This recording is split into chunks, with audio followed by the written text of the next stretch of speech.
നമസ്കാരം. ദ വ്യൂവിലേക്ക് സ്വാഗതം. ദ വ്യൂവിൽ നമ്മോടൊപ്പം ശ്രീ മുരളി ഗോപി. വളരെ സ്നേഹത്തോടെ സ്വാഗതം ചെയ്യാം.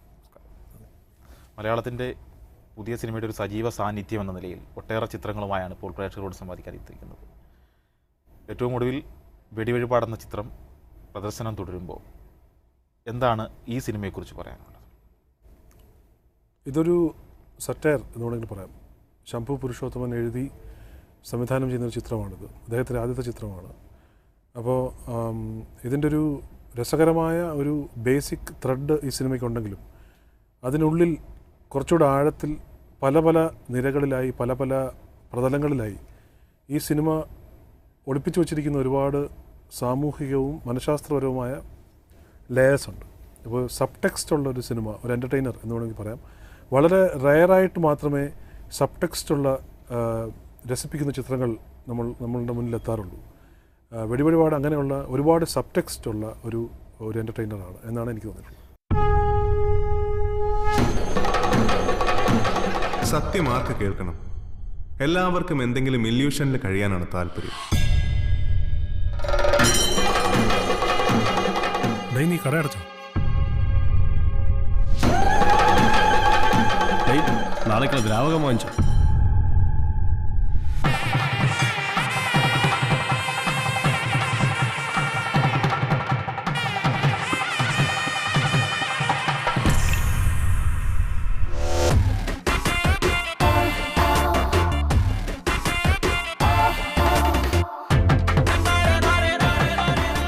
ജോസഫിന്റെ ഇൻട്രൊഡക്ഷൻ ഒക്കെ കണ്ടപ്പോൾ ഞാൻ കരുതി താൻ ഫ്രാങ്കോഫോൺ ആണെന്ന്. ഒന്നാമത് ടെൻഷൻകാരൻ മനുഷ്യരോട് ഇരിക്കാൻ പറ്റത്തില്ല.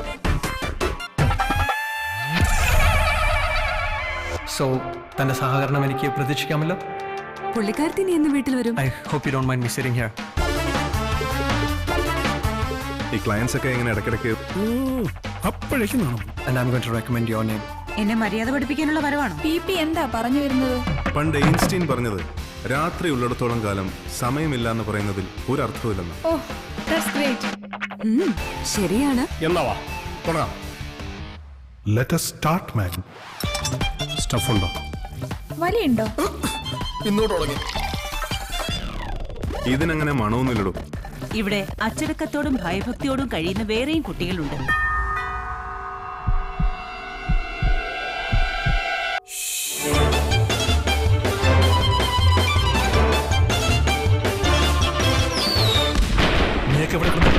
പിഴയെ ആശ്വസിപ്പിക്കുക എന്ത് കോപ്പാണെങ്കിലും ആയിക്കോ.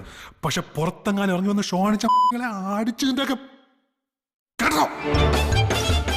ഒരു എഴുത്തുകാരൻ കൂടിയാണ്. അതുകൊണ്ട് തന്നെ സദാചാരം എന്ന പലകുറി ചർച്ച ചെയ്യപ്പെട്ട മലയാള സിനിമയിലെ ഒരു പ്രമേയത്തിൽ ഒരു പുതിയ സിനിമ വന്നപ്പോൾ അതിനെ എങ്ങനെയാണ് ഉൾക്കൊണ്ടത്? എത്ര ധീരമായാണ് അതിനെ സമീപിച്ചത്?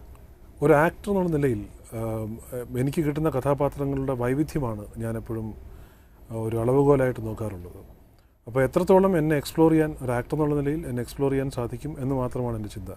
അതുകൊണ്ട് തന്നെ പലതരം സിനിമകളും എല്ലാത്തരം സിനിമകളിലും എല്ലാത്തരം ജോണറുകളിലുമുള്ള സിനിമകളിൽ ഭാഗമാകുന്നത് എനിക്ക് വളരെ ഇഷ്ടമുള്ളതായിരിക്കും. സാമൂഹ്യ വിഷയങ്ങൾ വളരെ കൃത്യമായ പ്രതികരണങ്ങൾ താങ്കളുടെ ഭാഗത്തുനിന്നുണ്ടാവാറുണ്ട്. ഒന്ന്, വെടിവഴിപാട് എന്ന സിനിമയെക്കുറിച്ച് അതിൻ്റെ പ്രദർശനാനുമതി സംബന്ധിച്ച് വന്ന ചർച്ചകളിൽ നിലപാട് കൃത്യമായി വ്യക്തമാക്കിയ ഒരാളാണ് താങ്കൾ. അതോടൊപ്പം തന്നെ ഏറ്റവും ഒടുവിൽ സിനിമയിൽ ഹെൽമെറ്റ് വേണമെന്ന നിയമത്തെക്കുറിച്ചും വളരെ കൃത്യമായ അഭിപ്രായം പറഞ്ഞ ഒരാളാണ് താങ്കൾ. സിനിമയിൽ നിൽക്കുന്നത് കൊണ്ട് അഭിപ്രായ സ്വാതന്ത്ര്യം മാറ്റിവെക്കപ്പെടുന്നവരിടയിൽ വ്യത്യസ്തനാവുകയാണ്. എന്തുകൊണ്ടാണ് അങ്ങനെ കാര്യങ്ങൾ തുറന്നു പറയാനുള്ളൊരു ശീലം സ്വന്തമായി വന്നത്? ഇല്ല, അതൊരു ശീലം എന്നുള്ള നിലയിലല്ല. അഭിപ്രായ വ്യത്യാസം തുറന്നു പറയാനുള്ളൊരു ഒരു സഭയാണ് ജനാധിപത്യം. അപ്പോൾ നമ്മളൊരു ജനാധിപത്യ രാഷ്ട്രമാണെന്നാണ് നമ്മുടെയും എൻ്റെയും അഭിജിത്തിൻ്റെയും ഒക്കെ വിശ്വാസം. അപ്പോൾ അതിൻ്റെ ഒരു ഭാഗമായിട്ട് നമ്മൾ പറയേണ്ട കാര്യങ്ങൾ മാത്രമാണ്. ഇതിൽ അബ്നോർമലായിട്ടൊന്നുമില്ല. ഒരു അഭിപ്രായ വ്യത്യാസം തോന്നുന്നു, അത് വളരെ സംസ്കാരമുള്ള രീതിയിൽ അവതരിപ്പിക്കുന്നു എന്നുള്ളതൊഴിച്ചാൽ വേറൊന്നുമില്ല. അതിൽ ഒരു സർഗാത്മകതയ്ക്ക് മേലുള്ള കടിഞ്ഞാണായി വെടിവഴിപാടിനെ കുറിച്ച് ഉയർന്ന വിവാദങ്ങളും അതിനെക്കുറിച്ചുള്ള പരാതികളുമൊക്കെ നമുക്ക് കണക്കിലെടുക്കാം. നേരത്തെ ലെഫ്റ്റ് റൈറ്റ് ലെഫ്റ്റ് എന്ന സിനിമ വന്നപ്പോഴും ഉണ്ടായ സാഹചര്യവും അതുതന്നെയാണ്. എന്തുകൊണ്ട് സർഗാത്മകതയെ അതിൻ്റെതായ വീക്ഷണകോണിൽ മലയാളിക്ക് കാണാൻ കഴിയുന്നില്ല എന്നാണ് താങ്കൾ കരുതുന്നത്? സർഗാത്മകത എന്ന് പറയാൻ ഞാൻ പറഞ്ഞൊരു ക്രിയേറ്റീവ് എഫേർട്ടിന് അല്ലെങ്കിൽ ഫിക്ഷനായി കാണുന്ന ഒരു ശീലം അടുത്ത കാലം വരെ നമുക്കുണ്ടായിരുന്നു എന്ന് വേണം കരുതാൻ. ഇപ്പോഴാണ് അത് കൈമോശം വന്നിട്ടുള്ളതെന്ന് തോന്നുന്നു. അടുത്ത കാലങ്ങളിൽ വിവാദം ഉണ്ടാക്കുക എന്ന് പറയുന്നത് ഒരു ന്യൂസ് ചാനലിൽ അല്ലെങ്കിൽ മനുഷ്യരെക്കാൾ കൂടുതൽ മാധ്യമങ്ങളുടെ എണ്ണം കൂടുന്ന ഒരവസരത്തിൽ വിവാദങ്ങളിലൂടെ ശ്രദ്ധ പിടിച്ചു പറ്റുക എന്ന് പറയുന്ന ഒരു പ്രവണത, അല്ലെങ്കിൽ ഒരു വിവാദം ഉണ്ടാക്കുക, ഒരു കാര്യത്തിൽ ഇടപെട്ട് അതിൽ ആവശ്യമില്ലാത്തൊരു സാധനം ചൂണ്ടിക്കാണിച്ചിട്ട് അതിൻ്റെ പ്രദർശനാനുമതി കളയുക, അല്ലെങ്കിൽ നമുക്കൊരു ബൈറ്റ് കിട്ടുക എന്ന് പറയുന്ന ഒരു എയിമോട് കൂടി വരുന്ന ഒരു സംസ്കാരം നമുക്കിപ്പോൾ നമ്മുടെ ഇടയിൽ വരുന്നുണ്ട് ഇപ്പോൾ. അപ്പോൾ അതുകൊണ്ട് തൊട്ടതിനും പിടിച്ചതിനുമൊക്കെ അതിന് പല പല സില്ലി ആയിട്ടുള്ള വളരെ ബാലിശമായിട്ടുള്ള കാരണങ്ങൾ നിരത്തി അതിനെതിരെ വർക്ക് ചെയ്യും. എത്രയോ ധനം മുടക്കിയെടുക്കുന്ന അല്ലെങ്കിൽ ഒരുപാട് എഫേർട്ടുള്ള ക്രിയേറ്റീവ് എഫേർട്ടുള്ള സിനിമകളെ ഒറ്റ സെൻറ്റൻസ് കൊണ്ട് അതിൻ്റെ ഒരുപാട് അവന്യൂസിന് അടയ്ക്കുകയും ചെയ്യുന്ന ആളുകൾ നമ്മുടെ ഇടയിൽ ഒരുപാടുണ്ട്. അപ്പോൾ അതാണ് ഇതിൻ്റെ റീസൺ എന്ന് പറയുന്നത്. പിന്നെ ആവിഷ്കാര സ്വാതന്ത്ര്യം എന്ന് പറയുന്നത് ജനാധിപത്യത്തിൻ്റെ ഒരു കാവൽ തത്വങ്ങളിൽ ഒന്നാണ്. അപ്പോൾ അങ്ങനെ ഇരിക്കെ ആവിഷ്കാര സ്വാതന്ത്ര്യത്തിനെതിരെ വരുന്ന ഏതൊരു കടിഞ്ഞാണിനെയും നമ്മൾ കൈകൊണ്ട് പിടിക്കേണ്ട ഒരു അവസ്ഥയുണ്ട് ഇപ്പോൾ. അത് കലാകാരൻ തന്നെയാണ് ചെയ്യുന്നത്. കാരണം അയാളല്ലാതെ അയാൾക്ക് വേണ്ടി സംസാരിക്കാൻ വേറെ ഒരു വോയിസും ഈ സമൂഹത്തിൽ കാണുന്നില്ല. ആരും ഇതിനെതിരെ ഒരു അക്ഷരവും പറയുന്നില്ല. അപ്പോൾ അഫക്റ്റ് ചെയ്യപ്പെട്ട ആൾ തന്നെയാണ് സംസാരിക്കേണ്ടത്. വിശ്വാസപരമായ കാര്യങ്ങളെ ഒരു മുഖംമൂടിയാക്കി അല്ലെങ്കിൽ ഒരു പുകമറയാക്കിക്കൊണ്ട് വേട്ടയാടലുകൾ നടത്തുന്നുണ്ട് കലാകാരന്മാർക്ക് തന്നെ. അത് കാലാകാലങ്ങളായി ചിത്രരചനയിൽ സിനിമയിൽ ഒക്കെ നമ്മൾ കണ്ടതാണ്. എന്തുകൊണ്ട് നമ്മുടെ കാലം മാറുന്നതനുസരിച്ച് അത് മാറുന്നില്ലെന്നാണ് താങ്കൾ കരുതുന്നത്? ഒരു മാധ്യമപ്രവർത്തകൻ കൂടിയായതുകൊണ്ട് തന്നെ പ്രത്യേകിച്ച് ഇത്തരം കാര്യങ്ങളെ വളരെ അടുത്ത് നോക്കിക്കാണുന്ന ഒരാളാണ്. അല്ല, അതൊരു സോഷ്യോളജിക്കൽ ക്വസ്റ്റ്യനാണ്. അത് നമ്മളെല്ലാവരും കൂട്ടായ്മയാണ് ഇത് ചർച്ച ചെയ്യേണ്ടത്. ഒരാളിൻ്റെ അഭിപ്രായം എന്നുള്ള നിലയിൽ അതിന് യാതൊരു പ്രസക്തിയുമില്ല.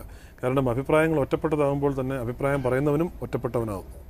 അപ്പോൾ ഒറ്റപ്പെട്ട ഒരു കോണാസിൽ നിന്ന് വരേണ്ട, കോണുകളിൽ നിന്ന് വരേണ്ട ഒരു വിമർശനമല്ല ഇത്. ഒരു കൂട്ടായ്മ ആണിത് സംസാരിക്കേണ്ടത്. ജനാധിപത്യത്തിൻ്റെ കാവൽക്കാർ എന്ന് പറയുന്ന ഒരു കൂട്ടായ്മ ഇപ്പോൾ ഇല്ല. വാസ്തവത്തിൽ ജനാധിപത്യത്തിൽ പല അഭിപ്രായങ്ങൾ വളരെ മിലിറ്റൻ്റായി അല്ലെങ്കിൽ ഒരു എക്സ്ട്രീമിസ്റ്റ് ആയിട്ടുള്ളൊരു ആംഗിളിൽ നിന്ന് പല അഭിപ്രായങ്ങളും പല കോണുകളിൽ നിന്ന് വരുമ്പോൾ ജനാധിപത്യത്തിൻ്റെ ബേസിക് ആയിട്ടുള്ള ചില കാതലായ ചില കാര്യങ്ങൾക്ക് വേണ്ടി സംസാരിക്കുന്നവർക്ക് ഒരു കൂട്ടായ്മ ഇവിടെയില്ല. അപ്പോൾ അത് വളരെ അത്യാവശ്യമാണ്. ഒരു കാര്യം കൂടി ചോദിച്ചുകൊണ്ട് ഇത്ര ഗൗരവമായ ഈ വിഷയത്തിൽ നമുക്ക് മാറി സംസാരിക്കാം. കലാകാരനല്ലെങ്കിൽ ഒരു വ്യവസ്ഥിതിയിലെ തെറ്റിനെ അത് രാഷ്ട്രീയമോ വിശ്വാസപരമോ ആയ കാര്യങ്ങളുടെ ചുവട് പിടിച്ച് നടക്കുന്ന ഒരു സംഭവത്തിൻ്റെ തെറ്റിനെ കലാകാരനല്ലെങ്കിൽ പിന്നെ ആർക്കാണ് ചൂണ്ടിക്കാണിക്കാൻ കഴിയുക? അതെ, കലാകാരൻ അതുകൊണ്ടാണ് കലാകാരൻ തെറ്റ് ചൂണ്ടിക്കാണിക്കുക അല്ല വാസ്തവത്തിൽ ചെയ്യുന്നത്. ഒരു കലാകാരൻ പ്രതിഫലിപ്പിക്കുക മാത്രമാണ് ചെയ്യുന്നത്. പ്രതിഫലനമാണ് അത് തെറ്റായിരിക്കാം, ശരിയായിരിക്കാം. അയാളുടെ വീക്ഷണകോൺ തെറ്റായിരിക്കാം, അയാളുടെ വീക്ഷണകോൺ ശരിയായിരിക്കാം. വീക്ഷണകോണിനെ വീക്ഷണകോൺ കൊണ്ട് വേണം നേരിടാൻ. അല്ലാതെ വീക്ഷണകോണിനെ വാളുകൊണ്ടോ അല്ലെങ്കിൽ അതിൻ്റെ കഴുത്തിൽ കത്രിക വെച്ചോ ഒന്നുമല്ല വീക്ഷണകോണുകൾ നേരിടേണ്ടത്. അത്രയേ ഉള്ളൂ.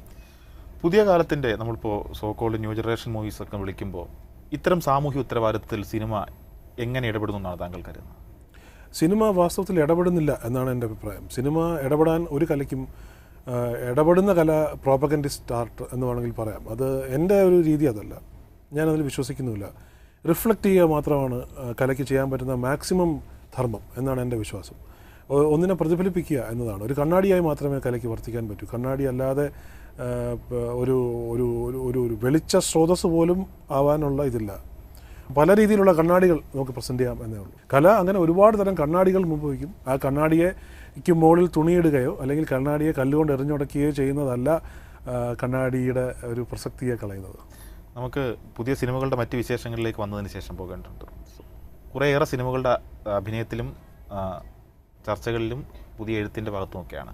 വരാൻ പോകുന്ന മറ്റൊരു ചിത്രം ലാൽ ജോസ് ചെയ്യുന്ന 7 സുന്ദര രാത്രികൾ. എന്താണ് ആ സിനിമയിലെ കഥാപാത്രത്തെ? അത് ഒരു ഔട്ട് ആൻഡ് ഔട്ട് എൻ്റർടൈനറാണ്. വേറൊരു ജോണർ സിനിമയാണ്. അപ്പോൾ അതൊരു കംപ്ലീറ്റ് എൻ്റർടൈനർ, പോപ്കോൺ എൻ്റർടൈനർ എന്നുള്ള സിനിമയാണ്. ദിലീപാണ് അതിലെ നായകൻ. അതൊരു ഭയങ്കര ജനകീയമായൊരു സിനിമയായിരിക്കുമെന്ന് പ്രതീക്ഷിക്കുന്നു. മറ്റൊരു കാര്യം, നമുക്ക് എല്ലാവർക്കും അറിയാവുന്നതുപോലെ സിനിമയിൽ വന്നതിന് ശേഷം ഒരു ഇടവേള ശ്രീ മുരളി ഗോപിക്കുണ്ടായിരുന്നു. എന്താണ് ഇന്നത്തെ പോലെ സിനിമയെ കാണാൻ കഴിയാത്തത് കൊണ്ടാണോ അതോ സിനിമയ്ക്ക് മുരളി ഗോപിയെ വേണ്ടാത്തത് കൊണ്ടാണോ ഒരു ഇടവേള ഉണ്ടായത്? ഞാൻ സിനിമയിൽ ആകസ്മികമായി വന്നു പെട്ട ഒരാളാണ്. അപ്പോൾ ഇപ്പം ഞാൻ സിനിമയിലാണ്. ഇതിനു മുമ്പുള്ള ഇടവേളയും ഞാൻ ബോധപൂർവം എടുത്തൊരു ഇടവേളയല്ല. കാറ്റ് കൊണ്ടുപോയ സ്ഥലത്തൊക്കെ പോയിട്ടുള്ളൊരു കരിയിലയാണ് ഞാൻ. ഇപ്പോൾ സിനിമയിൽ എത്തി നിൽക്കുന്നു. ഇനി നാളെ എവിടെ എത്തി നിൽക്കുന്നു പറയാൻ പറ്റില്ല. ശ്രീ ഭരത് ഗോപിയുടെ മകൻ സിനിമയിൽ എത്തണമെന്ന് ആഗ്രഹിച്ചിട്ടില്ല, അല്ലെങ്കിൽ സിനിമയിൽ എത്തിയത് സംഭവിച്ചു പോയ ഒന്നാണെന്നൊക്കെ പറഞ്ഞാൽ എല്ലാവരും വിശ്വസിക്കും.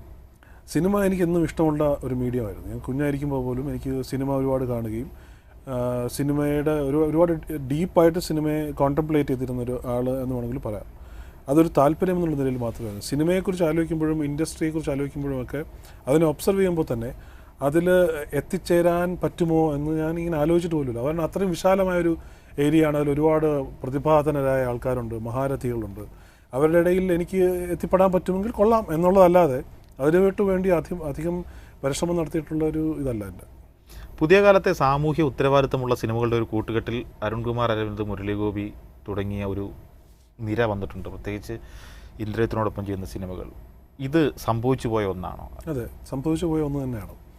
സാമൂഹികമായ ഉത്തരവാദിത്തം എന്ന് പറയുന്നത് പോലും എനിക്ക് പറയാനുള്ള കാര്യങ്ങൾ എൻ്റെ സിനിമയിലൂടെ അത് പലതരം കഥകളുണ്ടാവും. അതിൽ ഒരു തരം കഥകൾ മാത്രമല്ല, പല രീതിയിലുള്ള കഥകൾ, പല രീതിയിലുള്ള സിനിമാറ്റിക് ത്രെഡ്സ്, കഥകൾ മാത്രമല്ല, കഥയില്ലായ്മയും കഥയാവുന്ന ഒരു കലയാണ് സിനിമ. അപ്പോൾ പല രീതിയിൽ നമുക്ക് പറയാൻ ഉദ്ദേശിക്കുന്ന പലതരം കാര്യങ്ങൾ സിനിമയിലൂടെ പറയാൻ ശ്രമിക്കാറുണ്ട്.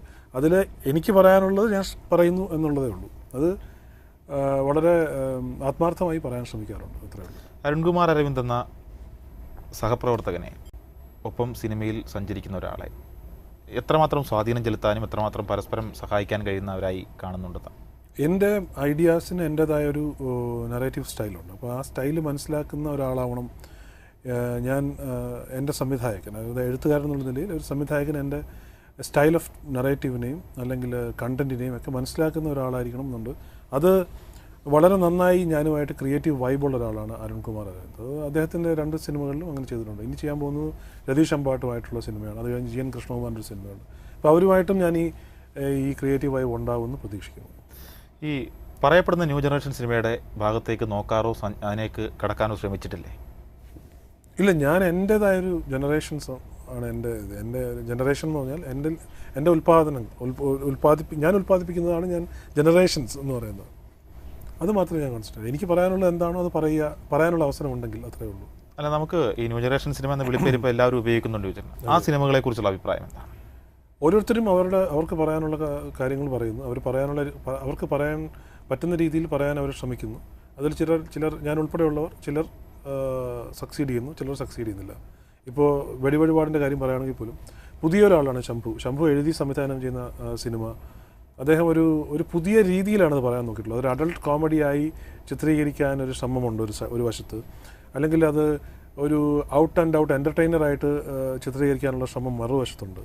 ഇത് രണ്ടുമല്ല സിനിമ എന്നാണ് എനിക്ക് തോന്നിയിട്ടുള്ളത്. ഒരു നടൻ എന്നുള്ള നിലയിൽ ഞാൻ ആ തിരക്കഥ ആദ്യം വായിക്കുമ്പോഴും അത് ഒരു പുതിയ തരം ഒരു വീക്ഷണമുണ്ട് ആ സിനിമയിൽ. ഒരു സറ്റയറിക്കലായിട്ടുള്ള അല്ലെങ്കിൽ ഒരുപാട് ലെയേർഡ് ആയിട്ടുള്ളൊരു സിനിമയാണത്. അതുപോലെ ഒരുപാട് പുതിയ അറ്റംപ്റ്റ്സ് കൊണ്ടുവരുന്നുണ്ട്. അതിൽ ചിലർ സക്സീഡ് ചെയ്യുന്നു, ചിലർ സക്സീഡ് ചെയ്യുന്നില്ല. നല്ല അഭിപ്രായങ്ങൾ കിട്ടിയ ഒരു ചെറുകഥ രസികൻ എന്ന സിനിമയായപ്പോൾ ആരുടെ പ്രതീക്ഷയാണ് സ്ഥാനത്തായത്?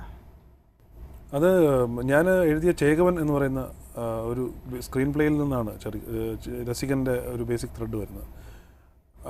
അതിൻ്റെ ഒരു കഥാപാത്രത്തിനെ അടുത്താണ് രസികൻ എന്ന് പറഞ്ഞ സിനിമ പെട്ടെന്നുണ്ടാക്കിയൊരു സിനിമയാണ്. അപ്പോൾ അതിൽ അന്നത്തെ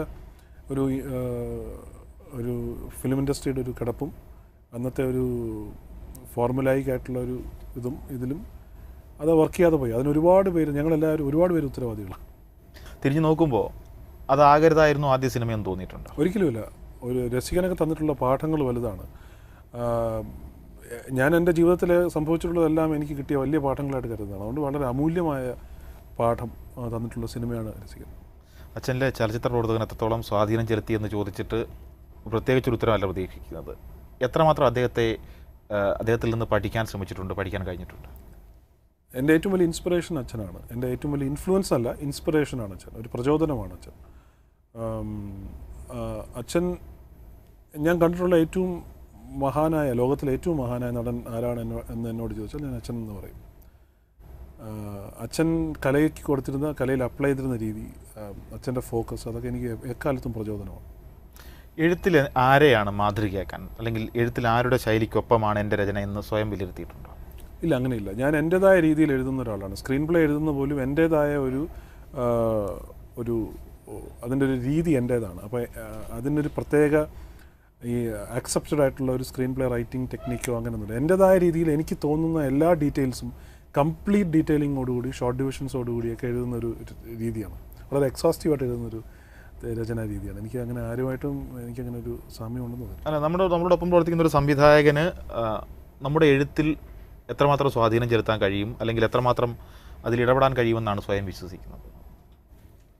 ഇംപ്രവൈസിങ് സംവിധാനം, ഒരു തിരക്കഥ, ഞാൻ പറഞ്ഞില്ലേ നേരത്തെ, ഞാനുമായിട്ട് വളരെ തീമാറ്റിക്കലിയും നറേറ്റീവ് വൈസായിട്ടും വളരെയധികം വൈബ് ചെയ്യുന്ന ആൾക്കാരുമായിട്ടാണ് ഞാൻ വർക്ക് ചെയ്യാൻ താല്പര്യപ്പെടുന്നത്. അപ്പോൾ അവർക്ക് അതിൻ്റേതായ രീതിയിലുള്ള ഇംപ്രവൈസേഷൻ. അല്ല, പല തരത്തിലുള്ള എഴുത്തിൽ, പ്രത്യേകിച്ച് ഇപ്പോൾ കാഞ്ചി എന്ന ചിത്രം, അതിൽ ശ്രീ ജയമോഹൻ്റെ എഴുത്ത് ഒരുപക്ഷെ മലയാളത്തിൽ പുതിയൊരു സമീപന രീതി തന്നെ ഉള്ളതാണ്. അദ്ദേഹം മുൻ ചിത്രത്തിൽ ചെയ്തതുപോലെ തന്നെ വേറിട്ട രീതിയിലാണ് ഈ സിനിമയെ കാണിക്കുന്നത്. അത്തരത്തിലൊരു എഴുത്തുകാരൻ എന്ന നിലയിൽ വേറൊരാളുടെ തിരക്കഥ വായിക്കുകയും അത് അഭിനയിക്കുകയൊക്കെ ചെയ്യുന്ന ഒരാളെന്ന നിലയിൽ എൻ്റെ സംവിധായകന് എൻ്റെ എഴുത്തിൽ എത്രമാത്രം ഇടപെടാൻ കഴിയും എന്ന് ആലോചിച്ചിട്ടുണ്ടോ? ഇടപെടുക എന്ന് പറയുന്നത് സംവിധായകൻ്റെ ഒരു ധർമ്മമല്ല. വസ്തു ഇഴുകിച്ചേരുക എന്ന് പറയുന്നതാണ് ഒരു സംവിധായകൻ്റെ ധർമ്മം. തിരക്കഥയിൽ എത്രത്തോളം ഇഴുകിച്ചേരാൻ സാധിക്കുന്നു എന്നുള്ളതാണ്. അവിടെയാണ് സംവിധായകൻ്റെ അഭിപ്രായ വ്യത്യാസങ്ങളുമൊക്കെ അപ്ലൈ ചെയ്യേണ്ട ഒരു ഇടം. ഇടപെടുക എന്ന് പറയുന്നത് വാസ്തവത്തിൽ ഒരു ഒഫൻസീവ് ടേമായിരിക്കും ഒരു സംവിധായകൻ്റെ പോയിന്റ് ഓഫ് വ്യൂ നോക്കുകയാണെങ്കിൽ. പുതിയ സിനിമകളുടെ ഒരു നിര തന്നെ പരിശോധിച്ചാൽ നമുക്ക് നേരത്തെ പറഞ്ഞ ഒരു കാര്യത്തിലേക്ക് തന്നെ വീണ്ടും എത്തേണ്ടി വരും. പ്രേക്ഷകനോട് സംവദിക്കുന്ന കാര്യത്തിൽ ശ്രീ മുരളി ഗോപി അഭിനയിക്കുന്ന ചിത്രങ്ങളും എഴുതുന്ന ചിത്രങ്ങളും ഒക്കെ വേറൊരു തലമാണ് സ്വീകരിക്കുന്നത്. ഇത് ബോധപൂർവ്വം സംഭവിക്കുന്ന ഒന്നാണ്? ഒരിക്കലുമല്ല. ഞാൻ ബോധപൂർവ്വം ഒന്നും ചെയ്യാറില്ല. ഞാൻ വളരെ മനഃപൂർവ്വമായിട്ട് ഇന്നത് ചെയ്യണം എന്നുള്ളത് ചെയ്യാറില്ല. ഞാൻ എൻ്റേതായ ഒരു രീതിയിൽ, എൻ്റേതായ ഒരു കാഴ്ചപ്പാടിൽ വളരെ വിനയപുരസ്സരം എൻ്റേതായ പ്രോജക്ട്സ് തിരഞ്ഞെടുക്കുകയും അതിൽ വർക്ക് ചെയ്യുകയും ചെയ്യുന്ന ഒരാളാണ്. അതിനപ്പുറം എനിക്ക് അതിനെക്കുറിച്ചൊന്നും അറിയില്ല. സത്യം. വിമർശിക്കുന്നവരോടോ? വിമർശിക്കുന്നവർക്ക് എല്ലാ അവകാശമുണ്ട് വിമർശിക്കാൻ. അവർ വിമർശിക്കട്ടെ. പേടിക്കുന്നില്ല? ഉൾക്കൊള്ളുന്ന എത്രമാത്രം ഉൾക്കൊള്ളും? വിമർശനങ്ങൾ പല സ്രോതസ്സുകളിൽ നിന്നുണ്ടാവാം. അതിന് ഒരുപാട് നെഗറ്റീവ് സോഴ്സസിൽ നിന്നുണ്ടാവാം. പോസിറ്റീവ് സോഴ്സസിൽ നിന്ന് വരുന്ന വിമർശനങ്ങളെല്ലാം വളരെയധികം എംബ്രേസ് ചെയ്യുന്ന ഒരാളാണ്. എഴുത്തിൽ എന്താണ് പോസിറ്റീവായിട്ട് കാണുന്നത്? എഴുത്തിൽ ഞാൻ മാക്സിമം സിൻസിയർ ആവാൻ ശ്രമിക്കാറുണ്ട് എൻ്റെ എഴുത്തിനോട്. അല്ല, വിമർശനങ്ങളുടെ കാര്യത്തിൽ ഒരാളുടെ എഴുത്തിനെ, ഇപ്പോൾ ഇത് നിരൂപണങ്ങളുടെ തന്നെ വലിയ കാലമാണ്. സിനിമ ഇറങ്ങിക്കഴിഞ്ഞാൽ ഉടൻ തിരക്കഥാകൃത്ത് ഇങ്ങനെ ശ്രദ്ധിച്ചിരുന്നെങ്കിൽ സിനിമ കുറേ കൂടെ മെച്ചപ്പെട്ടു പോകുമേനെ എന്നൊക്കെ വരുന്ന തരത്തിലുള്ള വിമർശനങ്ങളുണ്ടല്ലോ. അത്തരം വിമർശനങ്ങളെ, എഴുത്തിനോടുള്ള അത്തരം സമീപനങ്ങളെ എങ്ങനെയാണ് കാണുന്നത്? അല്ല, വിമർശനങ്ങൾ ഭയങ്കര ചില സമയത്ത് ഇപ്പോൾ സോഷ്യൽ മീഡിയയ്ക്ക് വന്ന ഒരു കാലമാണിത്.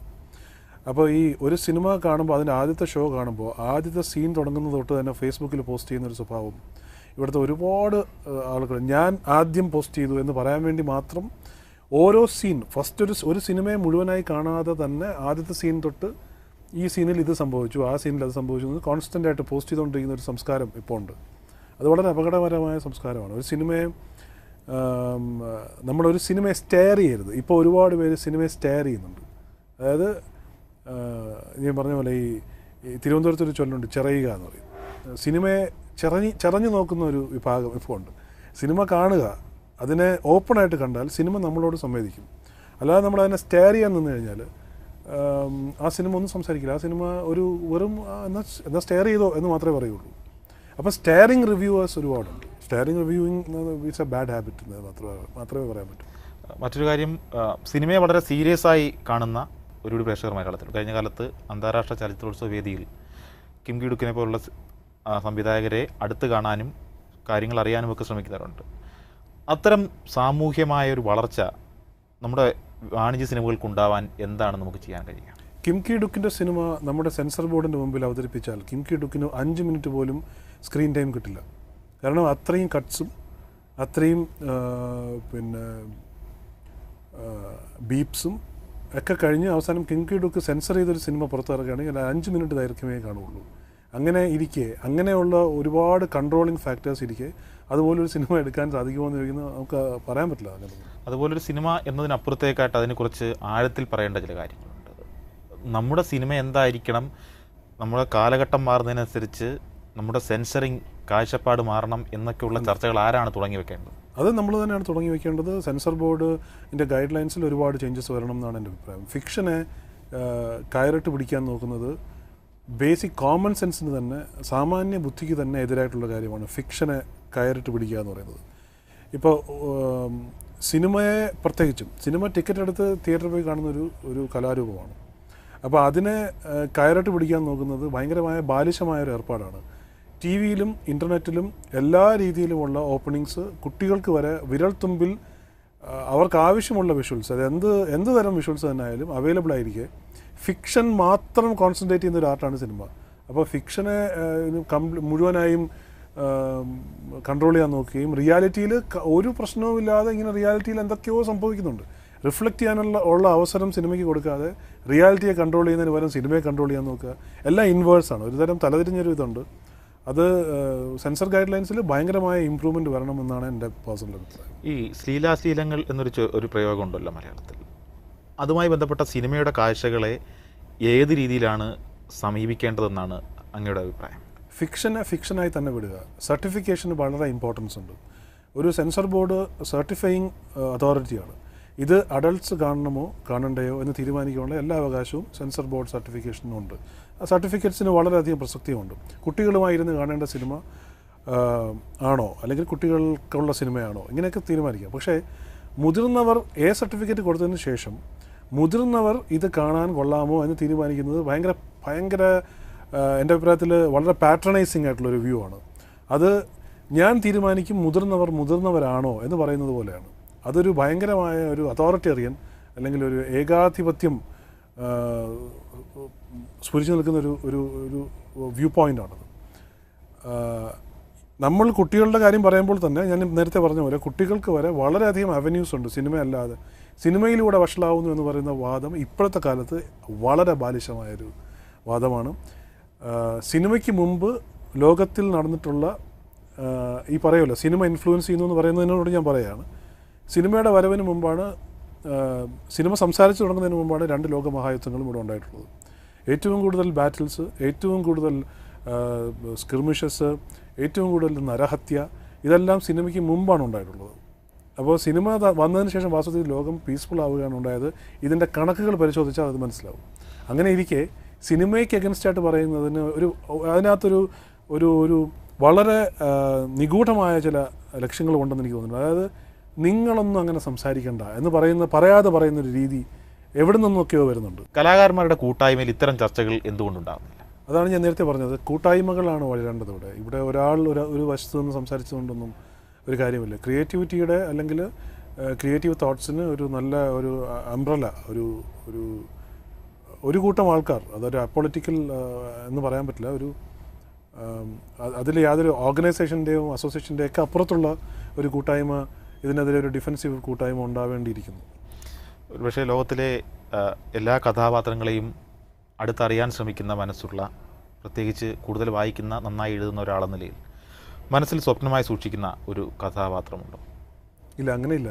എനിക്ക് കിട്ടുന്ന എല്ലാ കഥാപാത്രങ്ങളും എന്നെക്കാൾ വലിയ ഒരു ക്യാൻവാസാണ്. ഇപ്പോൾ ചെയ്തിട്ടുള്ള ക്യാരക്ടേഴ്സിൽ ഞാനെപ്പോഴും എനിക്ക് കിട്ടുന്ന കഥാപാത്രത്തെ ഒരു നടൻ എന്നുള്ള നിലയിൽ അതിനെ വളരെയധികം റെസ്പെക്റ്റോടുകൂടി കാണുകയും എല്ലാ കഥാപാത്രവും ഡ്രീം ക്യാരക്ടേഴ്സ് തന്നെയാണ്. അപ്പോൾ അതിനെ തൊഴുതിട്ട് തന്നെയാണ് അതിലോട്ട് പരകായ പ്രവേശനം ചെയ്യാൻ ശ്രമിക്കുന്നത്.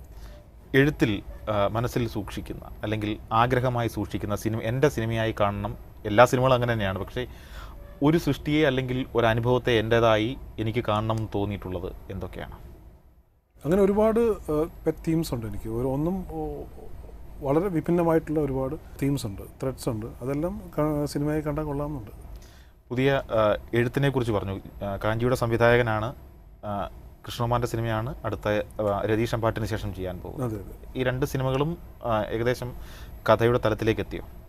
അതിൻ്റെ ഒരു ബേസിക് ത്രെഡ്സ് ആയിട്ടുണ്ട്. എന്താണ് പ്രേക്ഷകനോട് സംവദിക്കാൻ ഉദ്ദേശിക്കുന്നത്? ഞാൻ ഇതുവരെ ഇപ്പോൾ ഈ അടുത്ത കാലത്തിൽ നിന്നോ, ഇപ്പോൾ രസികനിൽ നിന്നും തികച്ചും വിഭിന്നമായിരുന്നു ഈ അടുത്ത കാലത്ത്.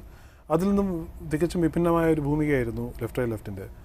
അതിൽ നിന്നൊക്കെ വളരെ വിഭിന്നമായിട്ടുള്ള വേറൊരു തരം കഥയായിരിക്കും. വേറെ എൻ്റർടൈനേഴ്സാണ് ഈ 2 അങ്ങനെ വളരെ വിഭിന്നമായിട്ടുള്ള ഒരു പ്ലോട്ട്സിലോട്ട് പോകാനാണ് എനിക്ക് താല്പര്യം.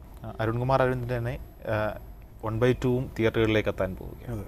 ആ സിനിമയെക്കുറിച്ച് അതൊരു സൈക്കോളജിക്കൽ ത്രില്ലറാണ്. അതിനൊരു വളരെ ടഫായിട്ടുള്ളൊരു നറേഷനൊക്കെ ഉള്ളൊരു സിനിമയാണ്. അതിലൊരു ഡിഫറെൻറ്റ് ക്യാരക്ടറാണ് ചെയ്യുന്നത്. ഒരുപക്ഷെ വലിയ വിവാദങ്ങൾക്ക് ശേഷം വെടിവെടിപാട് പ്രദർശനം തുടരുമ്പോൾ വിവാദങ്ങൾ ഉണ്ടാക്കിയവരോടും സിനിമ കാണാനിരിക്കുന്ന പ്രേക്ഷകരോടുമായി എന്താണ് അതിലെ ഒരു നടൻ എന്ന നിലയിൽ പറയാനുള്ളത്? ഒരു നടൻ എന്നുള്ള നിലയിൽ എനിക്ക് ഒരുപാട് ലെയേർഡ് ആയിട്ടുള്ളൊരു സ്ക്രീൻ പ്ലേ ആയിട്ടാണ് ശംഭു പുരുഷോത്തമൻ്റെ ആ സ്ക്രീൻ പ്ലേ തോന്നിയത്. സിനിമ കാണുമ്പോഴും അതിലൊരുപാട് ലേയേഴ്സ് ഉണ്ട്. അപ്പോൾ ആ ലേയേഴ്സിനെ കാണാൻ അതിൻ്റെ രസിപ്പിക്കുന്ന ഒരു തലത്തിൽ നിന്ന് താഴോട്ടിറങ്ങി ഡീപ്പായിട്ട് ആലോചിക്കുക. അതായത് രസിപ്പിക്കാനുള്ള സിനിമയാണെന്ന് മാത്രം കരുതാതെ ആ സിനിമയെ കണ്ടാൽ ആ സിനിമ നമ്മളോട് സംവേദിക്കുന്ന ഒരുപാട് തലങ്ങളുണ്ട്. ആ തലങ്ങൾ നമ്മുടെ മുമ്പിൽ അനാവൃതമാവണമെങ്കിൽ നമ്മൾ ആ സിനിമയെ വളരെ ഒരു സൗഹൃദപരമായ കണ്ണുകളോടുകൂടി വീക്ഷിക്കണം. അത് ചെയ്യുകയാണെങ്കിൽ ആ സിനിമ സംവേദിക്കും. ശംഭു പുരുഷോത്തമനും അതായിരിക്കും അതെന്ന് ഉദ്ദേശിക്കുന്നത്. വളരെ നന്ദി ഞങ്ങളോട് സഹകരിച്ചതിന്. എല്ലാ ആശംസകളും. Thanks lot.